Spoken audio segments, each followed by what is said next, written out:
So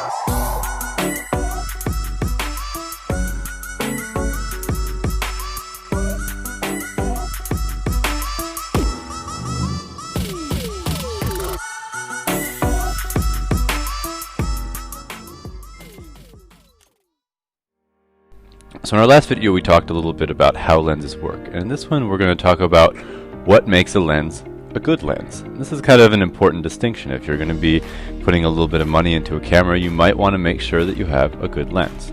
Now we're going to do the example here on an SLR, so all of you who've been watching the videos know what an SLR is, but many of these principles, except for maybe one or two, account for pretty much any kind of camera that you have, right down to a cell phone and all the way up to a really fancy camera.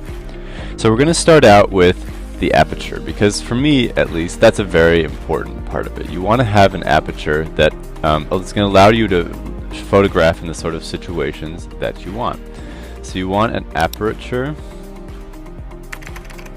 that is going to be faster than I would say about 4, maybe f4. So you want an aperture between f1.4 and 4. So you don't want to, and that will be written here on the front of your lens, on the barrel, somewhere in here, around the edge of the glass, and on almost any kind of camera you find. And if it's not on there, it'll be in the technical details. And you want to make sure that the most open aperture is going to be somewhere between f1.4 and 4. Once you get past 4, it's going to be a little bit too slow to photograph in dark situations, so you want to make sure of that. You also want to take a really good look at the glass. You want to maybe even take some looks at reviews that other people have done about the camera or about the lens, and make sure that it's going to be the kind of glass that you want. Sometimes you'll get like an algae or a fungus inside of the lens, and you want to look through and make sure that you don't see any of that. You also want to make sure that you don't see any cuts or grooves or anything like that in the glass, any divots, like little holes. You want to make sure that it is clear when you look through, and that everything looks nice and as if it's really just never been used, in the best case scenario. Especially if you're buying used equipment, you want to be careful of that, and obviously new equipment, that's a little bit less of a concern. You also want to check the construction of the lens, so you want to take a look at how it's built. Construction is really important because lenses there's something that are expanding, retracting, they're being bounced around all the time, and so you want to make sure that it's stable, that it's made out of good material.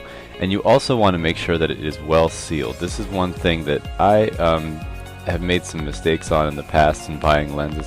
You often see here, this lens is going to be zooming in and out, and in these little spaces here between where the lens is kind of being given its space to do its expanding and contracting, you'll sometimes see a little mini barrel expand outside of the main barrel right here.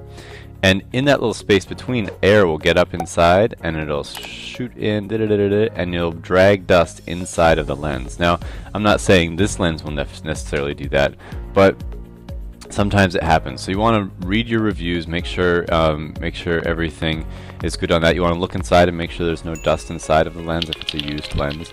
And this doesn't apply as much to, especially to cell phone cameras and to smaller cameras, not quite as much as with SLRs.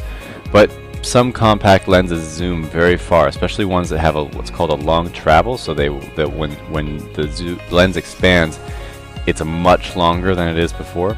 It's sucking a lot of air in and out all the time, and with that comes dust, and eventually it can get inside and get on your lens. So you want to make sure that you're finding a lens that's pretty well sealed.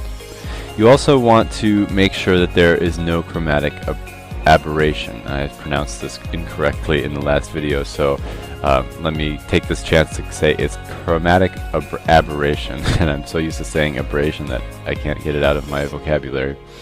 Chromatic aberration is when the lens is kind of being pushed to its limits. It will do this thing where you're looking up at something, and a really common example is you'll be looking at branches of a tree, and you'll see here your branch, and then you'll kind of get this little fog behind it of sort of like a shadow of another color that'll be sort of there, and you can see it, and you know that it doesn't really exist. You know it's not really there. It's often sort of like a purple or maybe a red or something like that, and it's just it's basically an optical problem that comes up when light is coming off of one object and it's traveling through your lens, like maybe right here, and traveling onto your film. And say the red is coming in, and it's coming into exactly at the same time as a yellow. But when they go through the lens, the red sort of splits off a little bit in one direction, and the yellow splits off a little bit in another direction. So it's a really subtle difference, but if you can see here, they're basically landing on the sensor at a different time, and in a different place actually. And this will cause this chromatic aberration in on your image. And so you want to make sure that that your lens doesn't do that. And you can research that by looking up reviews online, or you can also try taking some sample shots with the camera and then go take a look at them. And you want to try that at many different focal ranges. A lot of times a lens will be fine at its widest, so when you're shooting at like 28 millimeters or something like that, it'll look totally fine. But then you'll zoom in to maybe you'll zoom in to 70, and that is where you'll first start getting this chromatic aberration. So you want to make sure that that is not happening. Other than that, basically, I mean, you're pretty good. You want to make sure that if you're looking at point and shoot cameras, I would definitely take a look at the size of the glass. A big piece of glass is not always better, but often does lead to a bigger aperture sometimes. So you want to make sure. I mean, you're really most worried about the aperture, but but as a way of finding that, you can always look for the cameras that have the bigger lenses on front. And finally, for those people who have SLRs, you want to make sure here, take a look at the mount to your camera, and you want to make sure that it is the correct mount, because there are a lot of, especially in this digital age, a lot of complicated camera mounts out there, and you want to make sure that the lens that you're buying is going to work with your camera and have all the functions that you want. Sometimes you'll be able to actually put the lens on the camera, but you won't have autofocus, so you won't have some features that are important to you. So you want to make sure before buying anything like that you're getting the right one. Alright, so that is a little bit about lens quality. That's kind of gives you a little bit of an introduction to what a good lens is and what a bad one is. We're going to move on from here into some more technical photography stuff. It's going to introduce you to the basic technical things that you need to know to make good photographs, and also we're going to do a little section about how to care for your camera and lens.